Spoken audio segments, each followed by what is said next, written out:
Support for First Coast Connect is provided in part by Baptist Health and North Florida TPO. Good morning. I'm Ann Schindler, and this is First Coast Connect. Today, an immigration researcher says one thing is too often missing from our conversations about global migration: facts. We talked to her ahead of her speech in Jacksonville today about what the data really show about the realities and motives of immigrants. Later in the program, the symphony offers Vivaldi for kids, and Orange Park Theater serves up arsenic to theater fans. But first, my guest is an immigration researcher and scholar who found herself called to begin conversations outside of academia. Dr. Filiz Garip is a professor of sociology and public affairs at Princeton University and author of On the Move: Changing Mechanisms of U.S. Mexico Migration. Welcome, Dr. Garip. Thanks for being here. Thank you for having me, Anne. So you are an immigrant yourself. I am. More than one time over. And you began your professional work, however, in the field of engineering. What was it that drew you to sociology and more specifically to issues of migration? It started actually as a random walk because I wasn't sure what I wanted to do with my life. And I came here to study engineering in graduate school. And I discovered that it wasn't really a fulfilling calling for me. So I had only studied it to have a professional career. But coming to the United States for higher education, I realized that there's so many more questions that I can ask. And I took social science classes, and immigration really fascinated me from day one, not just because I'm an immigrant, but I think it's a um, basic fact of life. It's how humans adapt to changing realities. And I think it also shows us the world that we're living in, the way people are reacting to these changes, be it political, environmental, and economic. So I think it's an infinitely fascinating topic. And so that's how I come to study it. Yeah. And so you're at Princeton now, but you also got your master's at Princeton. And then after that, you were at Harvard for nearly a decade. You were at Yes. Cornell for 5 years, and now you're back at Princeton. Um, can you just sort of give us an overall sense, without making you kind of go back into history too deeply? How has our understanding of migratory patterns for people changed over Yes. the centuries in terms of how we accept it, how we regard it, the value that we ascribe to it? Absolutely. So migration has always existed, right? So humans have always migrated to adapt to changing situations. But I mostly focus on the history of migration to the United States. And until recently, the biggest group coming to the United States were people from Mexico. So I study Mexico-U.S. migration primarily because it's the longest and most well documented migration flow in the world, and it gives us a lens to understand migration more broadly. And it also is a setting that has been studied very heavily. There is maybe the biggest data source on migration ever assembled in the world on Mexico-U.S. migration. So I use this kind of data that tracks hundreds of thousands of people over time, over the last 50 years. And what we find when we look at this data, Anne, is really surprising because we tend to think about migrants as a monolithic group, and they're all here to do better. But that actually hides the variation that we see when we look at the data. And we see that migration is not a single story. Even when we look at a single country like Mexico, the reasons people are coming here for are changing all the time. Who's coming here is changing all the time. So I think that's maybe one big lesson that we can take away from this. Migration is always going to be dynamic, it's always going to evolve with the world around it. So any policy that we think about now will likely be irrelevant in the future, will likely not work for everyone in the ways that we expect it to. So it's a much more complex phenomenon, but the way we understand and describe it is very simplistic. So Mhm. that's where the misalignment is.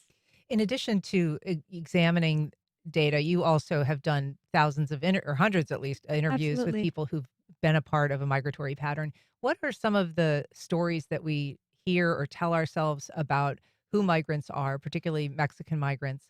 And what have you found in terms of how that differs from the reality? Absolutely. So I like hearing personal stories because I'm a migrant myself and I know my lived experience is very much shaped by who I am and my family. But I also recognize all my decisions happen in a larger context in the world where certain opportunities are available to me. So by talking to people, but also by looking at large scale data, I try to bring these things together. How do personal stories connect to larger patterns?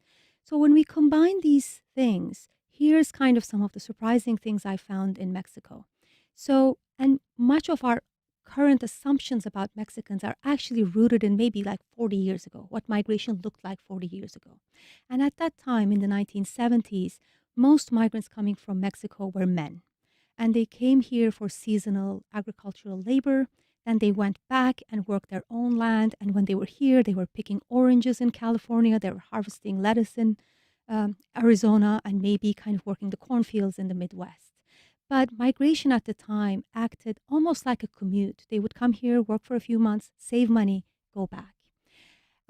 This circularity actually broke down. This rhythm of going back and forth broke down, not just because things changed in Mexico, but the way we approached migration in the United States changed. Beginning in the 1980s, we started to ramp up our border enforcement operations. And the idea was that we were going to regulate migration and we would make it harder for people to cross the border so we would have less of an unauthorized migrant population. So the way it worked out was for some people that meant the end of the journey because they couldn't circulate anymore and they decided to stay back.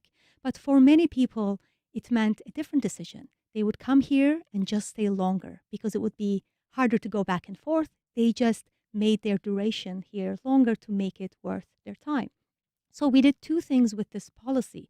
We discouraged people from coming, but we also discouraged for people from leaving. So in the 1980s, other things were happening in Mexico. So the middle class families that were stable until then suddenly found themselves struggling economically because the peso lost its value and prices soared at the same time, jobs disappeared overnight. So even middle class families started thinking about migration as a strategy to cope with this economic situation. And at that time, the migrant profile also changed. So it was no longer younger adults, but basically children, teenage boys who were coming through our border. And for them, it didn't matter how hard it was to cross. They would try as many times as it took because they were there to help their families. So the logic of migration also changed at the time. So these are the kinds of shifts, and I have more examples, but these are the kinds of shifts that we're seeing with each time period. The group that's coming here is slightly different, but we're not really adapting to the changes in the driving forces behind migration. We're only thinking in terms of the border, which is only a tiny part of a more complex picture.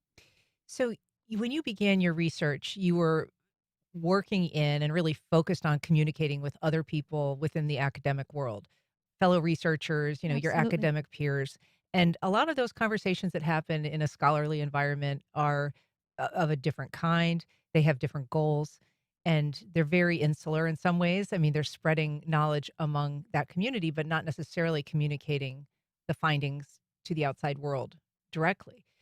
So you made a decision at some point that you wanted to sort of breach that uh, Yeah.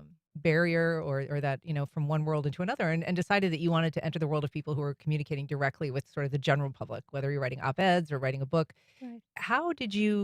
Why did you come to that decision? I was actually very comfortable, happy in my academic world. And I work with data, and I always thought the data should speak for itself. But I realized that that's not actually how it works.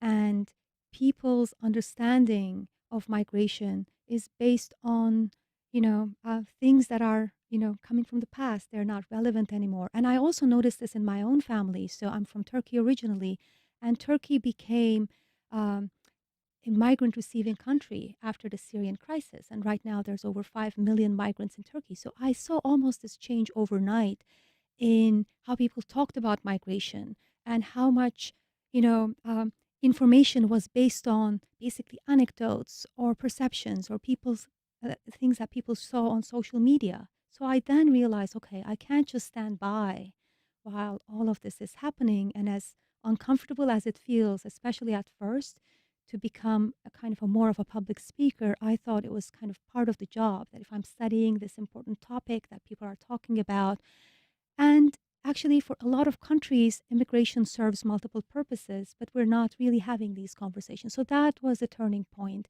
Also, until maybe 2015, 2016, immigration was not high up in our national conversation in the United States. And suddenly it became the topic. And that actually pulled me more into talking about these issues in the public. If you're just joining us, we are talking about migratory trends and patterns, and also the conversations that we should be having around migration. We're talking to Dr. Filiz Garip. If you'd like to join our conversation, you can give us a call at 904-549-2937. You can also email First Coast Connect at WJCT.org, or you can reach out on social media. Dr. Garip, in terms of that conversation changing, I mean, I think a lot of people attribute that to our current president, who Hmm. really embraced the issue of migration and immigration as a platform to run on and to build support around. You, I believe, at that time, we're finding that the conversations that we're having about migration in the United States are very rarely rooted in data, and that the conversations that we're having are very often about sort of Yeah. misaligned with what's actually happening. Can you give some examples of what the sort of national conversation was then or has become, and how it differs from what you have found? Um, yeah, that's a great question. So, to be fair, I think we should have been having the immigration conversation maybe all along. So, if we look at the US, the last comprehensive immigration reform in this country happened in 1986, 40 years ago. So, in a way, all our laws are based in an era, in a world that no longer exists from 40 years ago.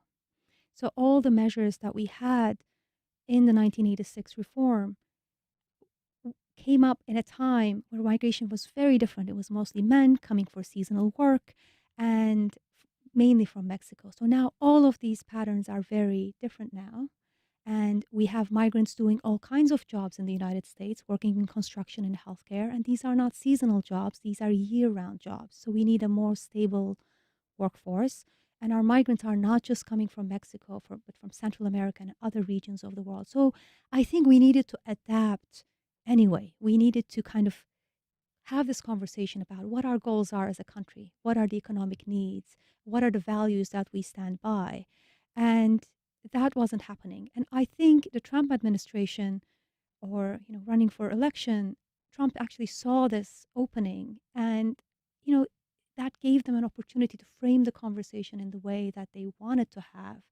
And then suddenly people realized, yes, immigration is an issue and we should be having a conversation about this. But then the information that we're hearing, it's all about the border, it's all about unauthorized migration. These are basically painting a tiny part of the complex picture that we're seeing. So I think we should be just standing back and looking at it much more holistically than just the border. Immigration is not just about the border, it's about the kind of future we're imagining for this country, the kind of needs that we have, not just now, but in the next 30, 40 years. You talk about the issue of migration, and that is different than the language which is often presented as the problem of migration.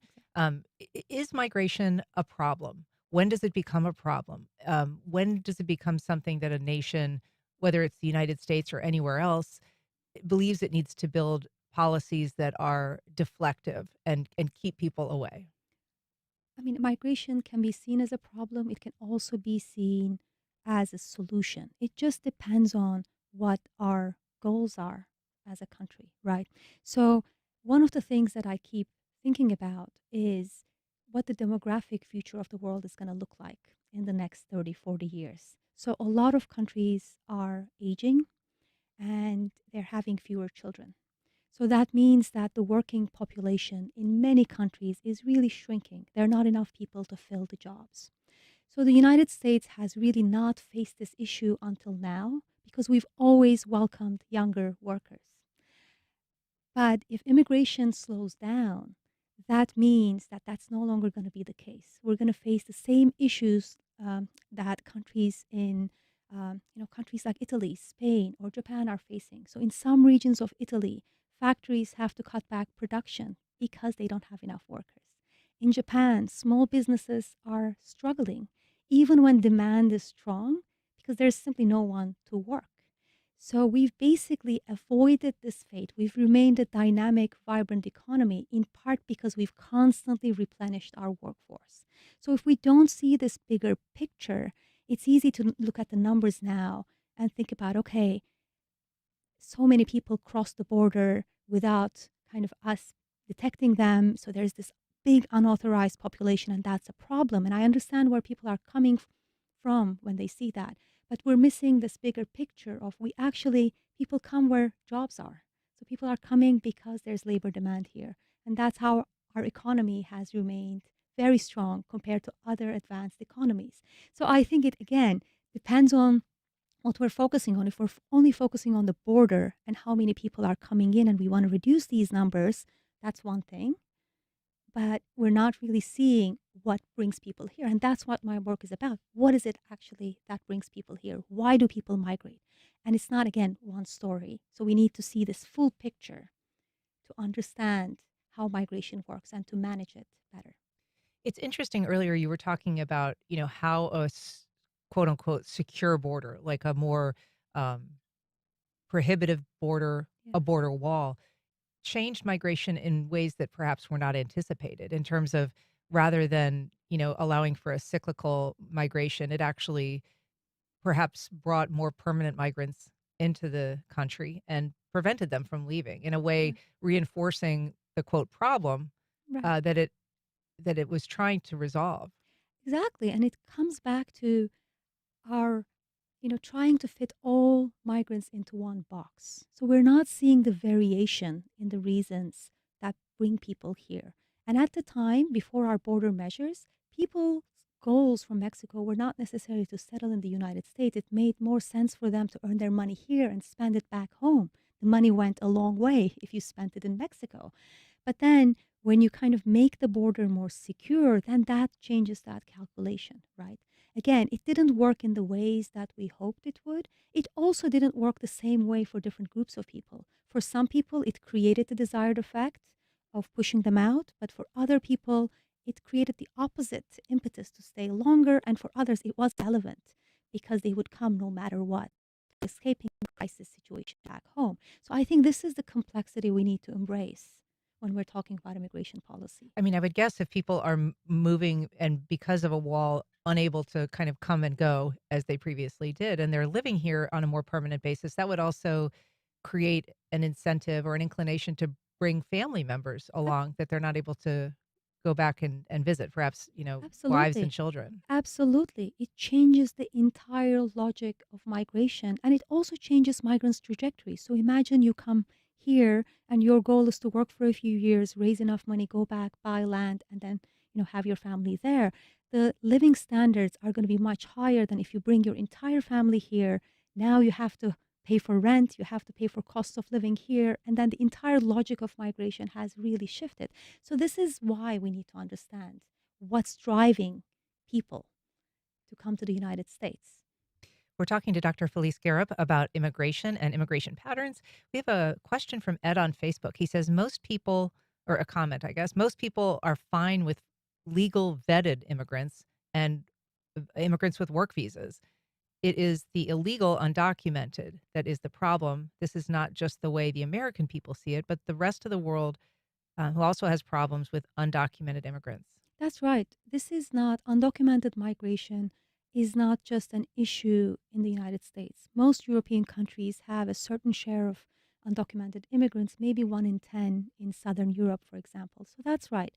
I think I agree that we need a more regulated system. Um, the misalignment comes from the fact that even when people come in without documents, they're able to work here. It means that they're meeting a demand that we're really not acknowledging. Mhm. And I think if we wanted to regulate this system better, maybe increasing temporary visas available to people would really help. And that would actually solve the issue of not wanting to go back because you don't know if you want to come back, you can come back in. So if people know that they can get this temporary visa year in and year out, that also eases the decision making process, and it's easier for people to come here, work, you know, collect the money and go back home. So I think we just need to make these two things align, the economic realities and then, the limited nature of our visa programs. Here in Florida, we've been hearing that there are going to be some dire impacts about, a crackdown on immigration, whether it's the agricultural world or, home construction or, um, care facilities of one kind or another. Do we know yet whether that is happening? What the impacts we're seeing, are so far? So I'm really not an expert on immigration enforcement actions, and I maybe like most of us, I kind of find it quite confusing to follow the news day in and day out. A lot of things are happening at the same time. But what I do find is that migration always responds to change, be it economic, policy, or political. So, and migrants are here because of the labor demand, mainly because they find these jobs. And in Florida, actually, is maybe gives us a preview of what's going to happen in the rest of the country because Florida has very high shares of immigrants. So I think 22% of Floridians are foreign born. So this is more than the national average of 14%. Miami is maybe the highest share of foreign born in the country. Jacksonville, the numbers are smaller, but it's still 1 in 10 residents is an immigrant. And they kind of, Florida is also older than the rest of the country. There's a lot of retirees here, and immigrants actually fill this critical gap in the workforce. So they cover, construction, they cover agriculture, they cover the health sector, they cover care needs of the retirees in their homes.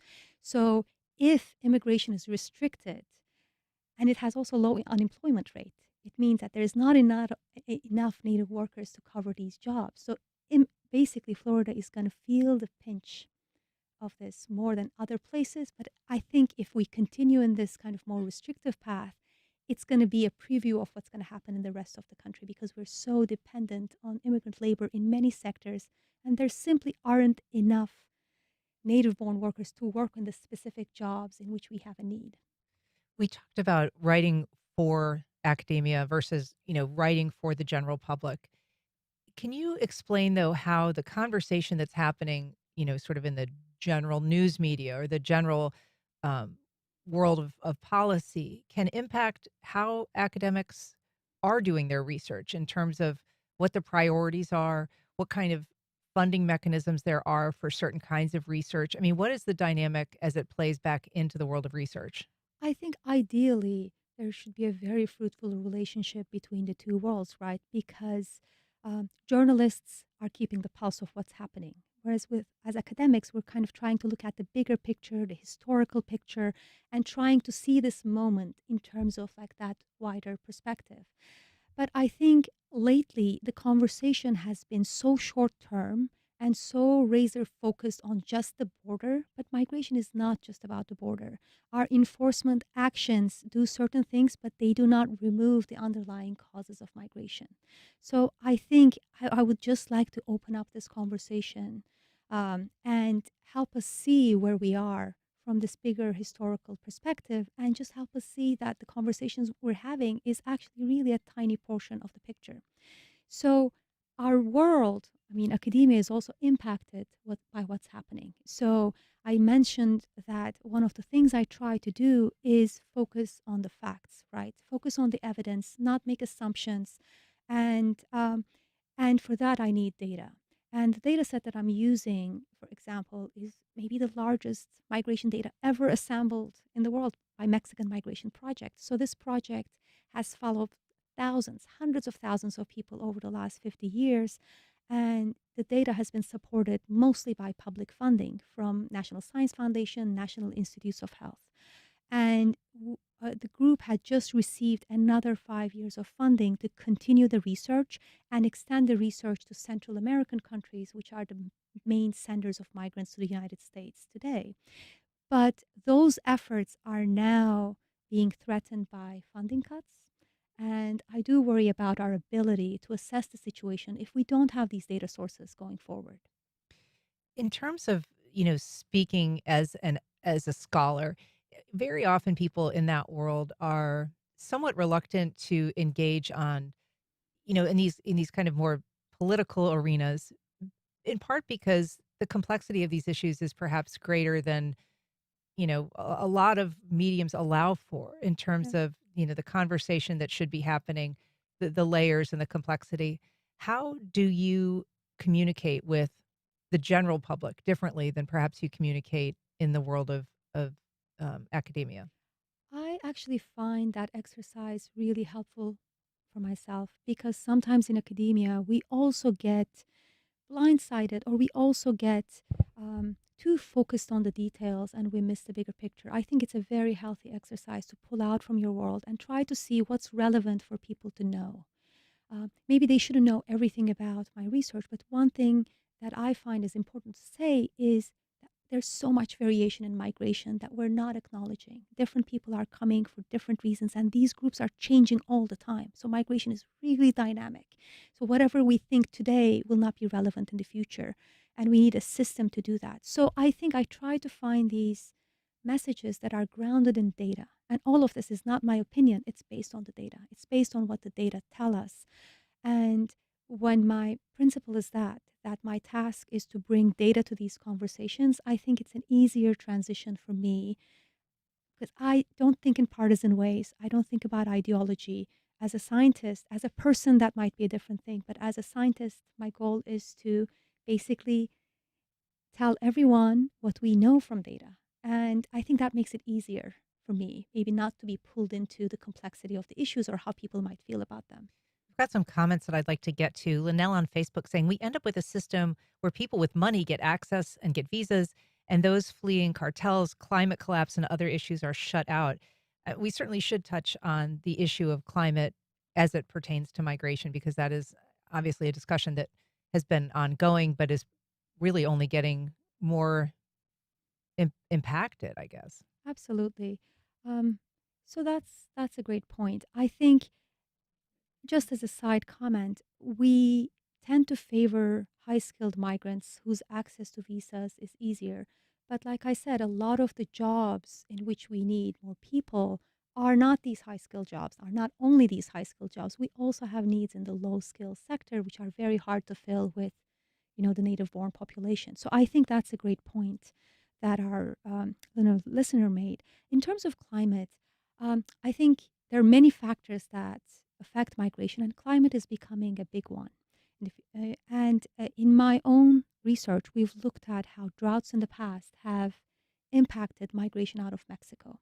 And what I find is really interesting and surprising to some degree. So, these droughts or extreme weather situations do not really increase migration to a great extent. So, there's not a lot more departures. The impact is small, in part because migration is already happening. But once migrants are here, if these extreme events continue back in their communities, they are less likely to return. So they're delaying their return if these things are happening. This means that these climate events might be trapping people in other places, and that has implications for our policy. So I'm really grateful for our listener to bring up this point. John on Facebook writes, the professor noted we need to increase the number of visas based on the demand for jobs, which doesn't take into account the fact that employers will always have a need for lower paid workers with less and less worker protections. Well, that's right. That's right. I mean, there are different ways of trying to prevent undocumented migration. One way would be to secure the border, the other way would be increase sanctions on employers.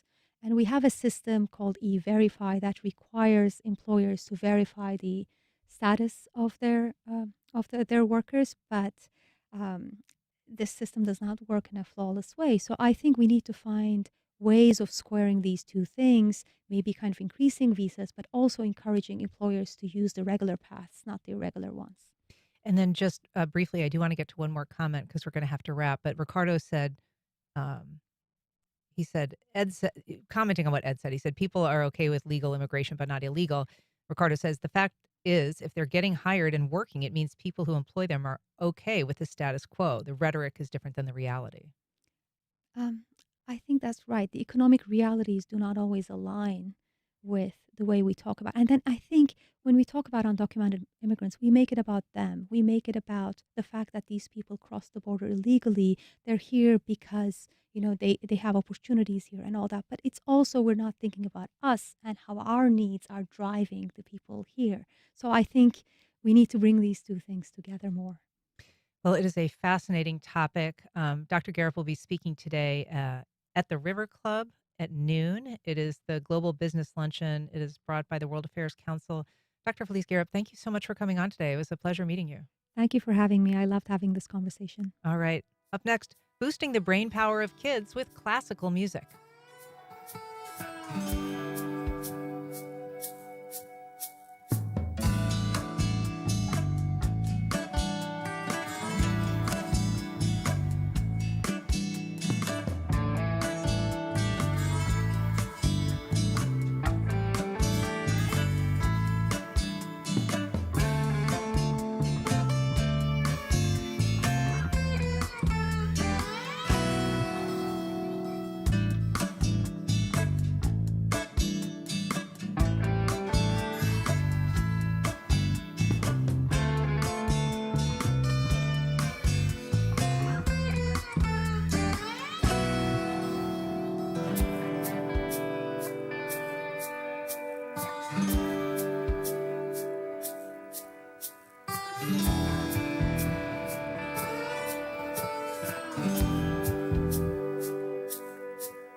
Welcome back. Well, the Jacksonville Symphony's season is underway with some Mozart and Tchaikovsky queued up for the adults this weekend. But the organization is also refreshing its youth education and outreach programs. Here to tell us about the upcoming Children's Music Festival is Steve Libman, the Symphony's president and CEO. Welcome. Thank you. Glad to be here. Glad to have you back, Stephen. And Dr. Marianne Rice, vice president of music education and community impact. Good morning, Dr. Rice. Good morning. Thank you. So you oversee youth education and outreach for the Symphony, Dr. Rice. What do we know about how classical music impacts and can impact a child's brain development? Well, classical music involves just getting students energized, building vocabulary, connecting math skills, social emotional learning, and it's just a all-inclusive growth mindset of creating a positive environment for students. Mm-hmm. And we often hear about, people who are pregnant sort of listening to classical music in utero and, Yeah. doing that because they understand that it can be good Right, for the right. growth. And, but I mean, after a child is born, there has been some research showing, some very specific and Mhm. tangible benefits, including MRIs that show, Right. how a child's brain can change.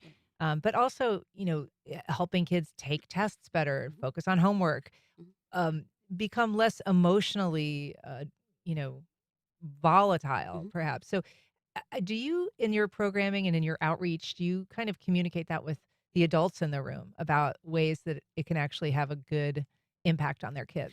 Yes, I know for me as a mother, I grew up listening to music, and my children, when I had my children, I all constantly played music, and you can tell when you listen to music, it brings those endorphins. It makes peaceful uh, time, and also makes children happy. It makes adults happy. So it's just everything about music entices and brings a positive environment of what we're learning, of how we feel. I myself listen to music based on how I'm feeling. Mm. If I'm happy, I may put on some Earth, Wind, and Fire. Well, I guess If- make you it happier. makes me happy, yes, if I want to sing a song. So I just think music itself, and of course classical music, it encompasses everything about our social emotional well-being, Mhm. and it creates a positive environment for us to thrive. Stephen, listening to classical music is one thing. What is the difference when it comes to seeing it performed live, or in some cases, just being able to get some hands on to instruments and to have an understanding of how they work and how they make music? Sure. Thanks, Ann. Great question. I think when you're in the concert hall itself, the experience is transformational. And it is the difference between, say, reading a play and actually going to the theater and experiencing the raw emotional power. And the same thing happens with listening to classical music or jazz or Earth, Wind, and Fire. If you're one of our students or any member of the community who's younger, and you're in the audience, you are just watching these incredibly talented artists take pieces of wood and brass and transform that into magical sounds. And it does increase endorphins. I think it creates this. It not only is a transformational experience that's created, but it's something that you will remember and take with you for the rest of your life. I can remember certain moments, whether it was theater or dance or music, when I was just not only transformed, but it made a lasting impression on me. With our students in the Jacksonville Symphony Youth Orchestra, they not only learn everything Dr. Rice was referencing, but we teach them life-enhancing skills. They learn collaboration, cooperation, practice, show up on time, self-discipline, and those carry them through the rest of their life. So we're confident that helps. And I think we're now reaching, 60,000 students a year. Mhm. So we are positively impacting 60,000 young lives every year. How does that play into just the overall goals of the symphony? I mean, why is it important? Why do you care about whether kids are listening to getting engaged in classical music? That's a great question. We care because we feel a responsibility to introduce the joy of this great music to the youth of this region, and some of them may enroll in our school at the Jacksonville Symphony Youth Orchestra, and some of those, a small percentage, will go on to a career in professional music, which is great. Most of them won't, but they will become lifelong fans of this great art. So one of the reasons we do it is to create new patrons going forward. It used to be when I was in school that the public schools did that.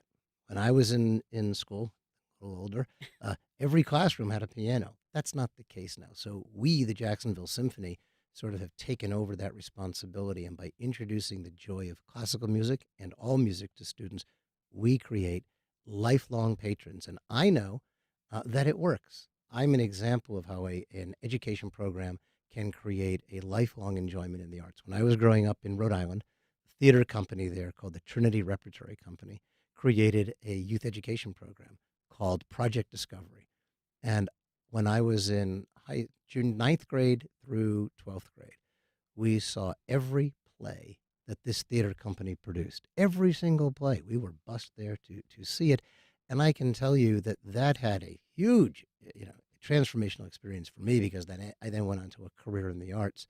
But they've done research, as we have done research, that shows a significant percentage of these patrons do go on to support the arts in the future. Yeah. And you talked about the youth orchestra. So that is one initiative of the symphony. And that is, for students who are musicians and they're taking lessons and they're, honing their skills. The music festival that's upcoming Mhm. next weekend is more focused on a broader audience. Mhm. You don't necessarily have to have a musical background. In fact, you're urging kids as young as 6 to As come young to as this. 6. No, this is a family event for children between the ages of 6 and up to 12 years old, but parents. It's a time for families to come and relax and enjoy the symphony and have an interactive experience. You start with the symphony with Vivaldi's Ring of Mystery, a fantastic concert. And then once the concert is over, students have this opportunity to interact, conduct a small ensemble, our professional musicians. We have arts and crafts, we have rainmaking, we have mask making, we have students have the opportunity to play recorders, to do free play. They can play on our string instruments. So it's a interactive event for everyone. And we also have tickets, free tickets for military families. So they can come and enjoy. And this Vivaldi performance, the Ring of Mystery, it is, in some ways kind of a good entry level because it's not just music. It Mhm. is a theater production. Mhm. There's a story about a young girl, and so in some ways, while it introduces many many pieces of Vivaldi's classics Mhm. that people will recognize, um, it is also something that is maybe more accessible. It is, and I like to think of it as a former educator myself. So I like to think of recreating an environment that will enable students to get involved through all their senses.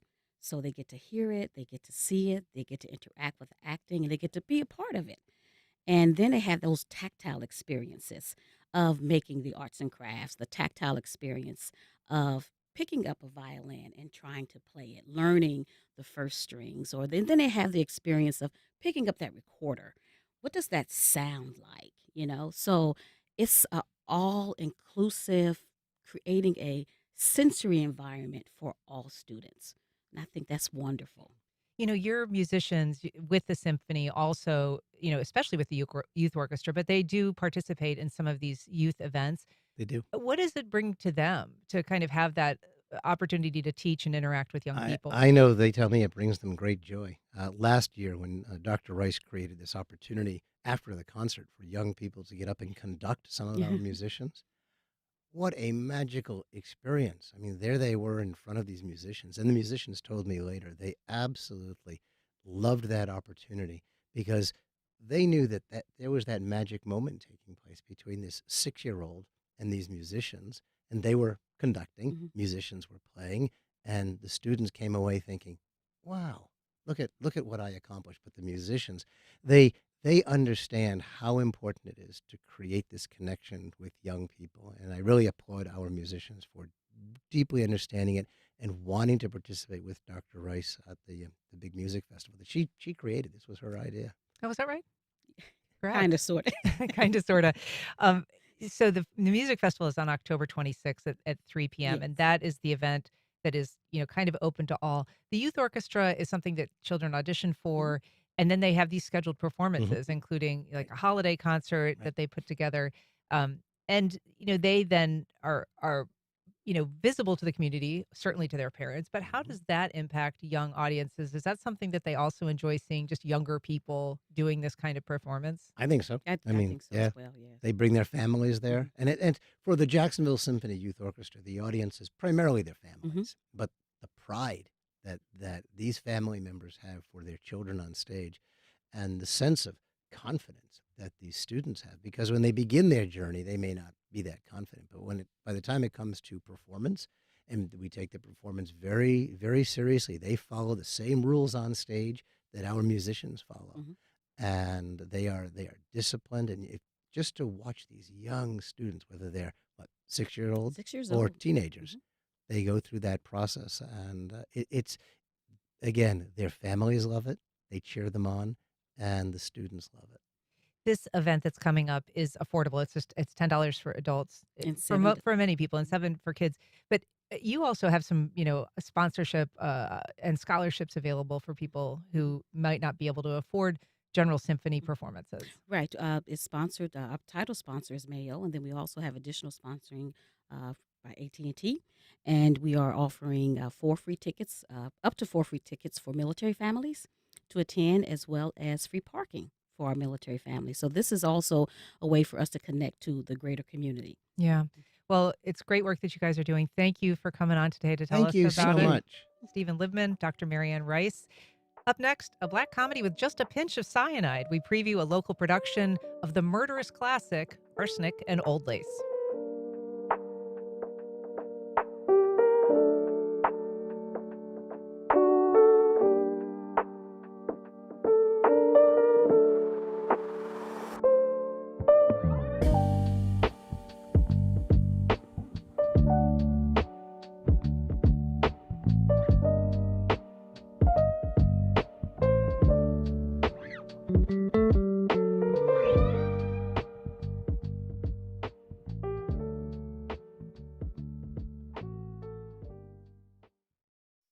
Across presents Convergence, October 22nd and 23rd at the Hyatt Riverfront in Jacksonville. Leaders will discuss infrastructure, climate, and insurability. Features a conversation with Mayor Deegan. Registration at 10across.org/events. That's 10across.org/events.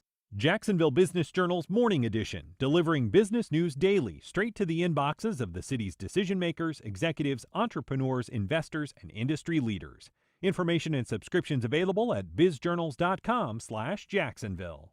Vivi Warren is a woman ahead of her time. Her mother, however, is a product of the old order. Exploiting it has earned Mrs. Warren a fortune, but at what cost? Real-life mother duo Imelda Staunton and Bessie Carter star in George Bernard Shaw's classic Mrs. Warren's Profession. Filmed live at the West End, this new production explores the clash between morality and independence, traditions and progress. Wednesday, November 5th. Popcorn and cash bar available. Doors open at 6:30 p.m. Film starts at 7. Go to wjct.org/film for tickets.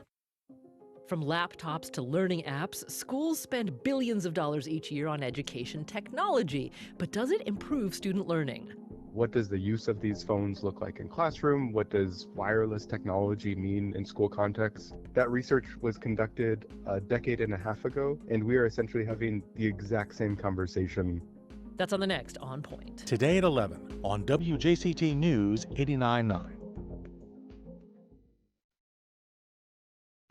As the U.S. approaches its 250th year as a country, our system of government faces a level of stress not seen in decades. What can we learn by looking back to the very beginning? A new project from The Atlantic looks at the ideals of the American Revolution, how we have and haven't lived up to those ideals, and where the U.S. could go now. That's next time on 1A. Today, starting at 10 on WJCT News 89.9.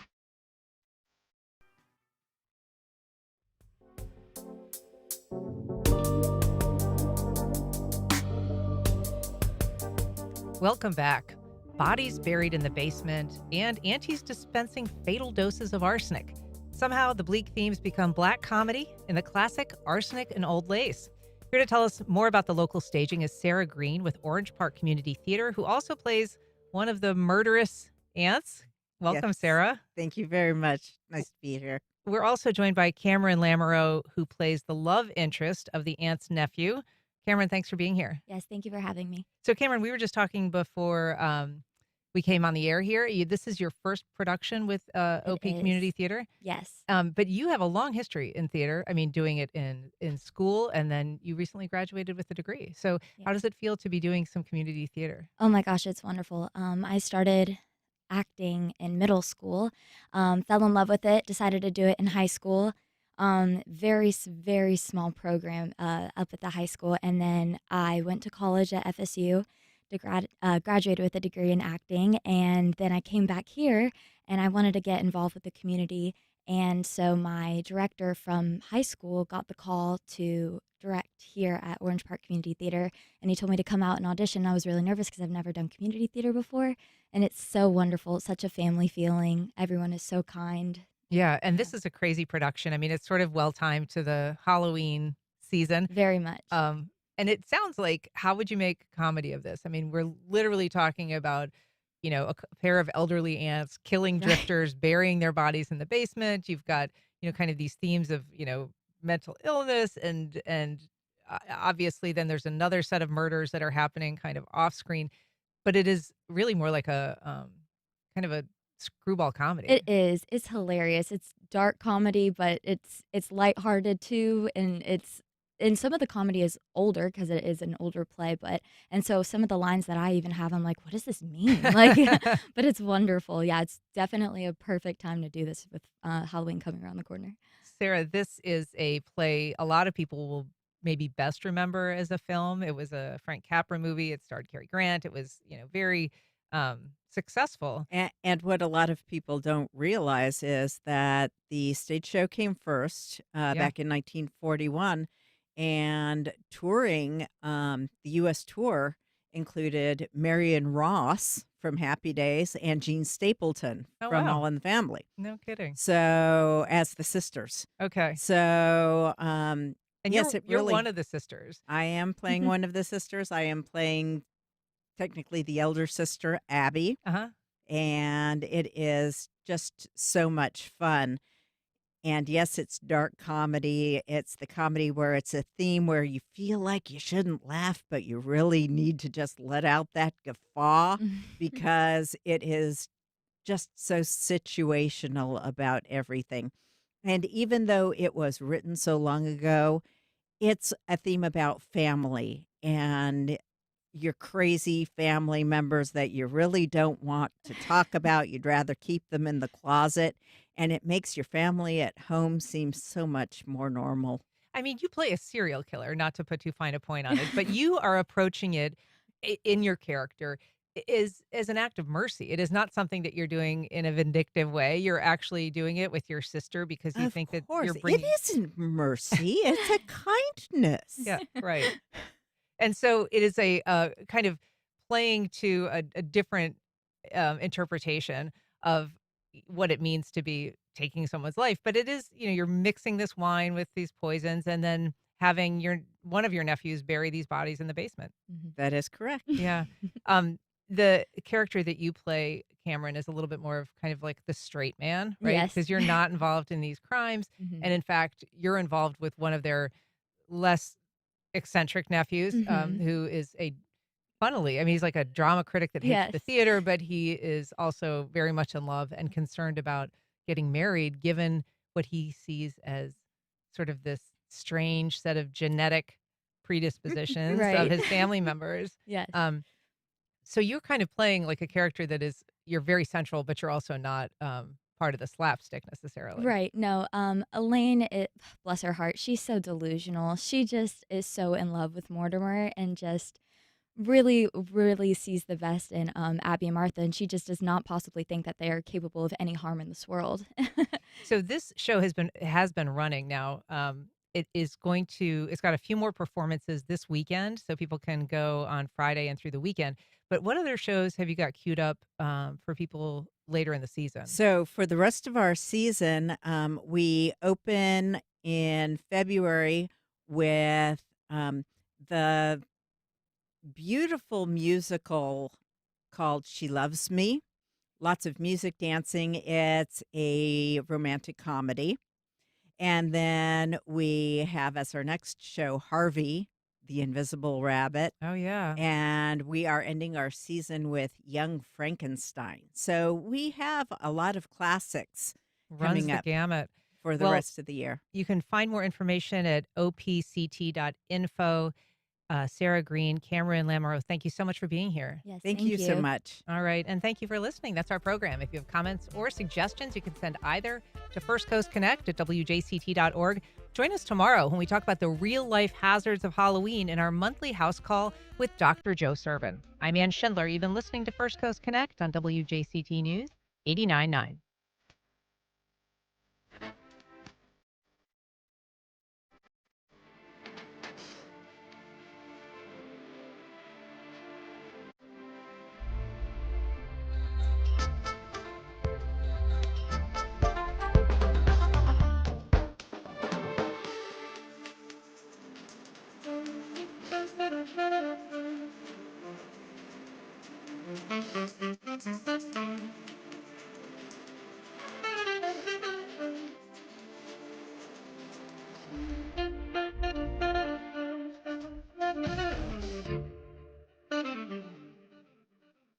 Support for First Coast Connect is provided by Baptist Health and the North Florida TPO.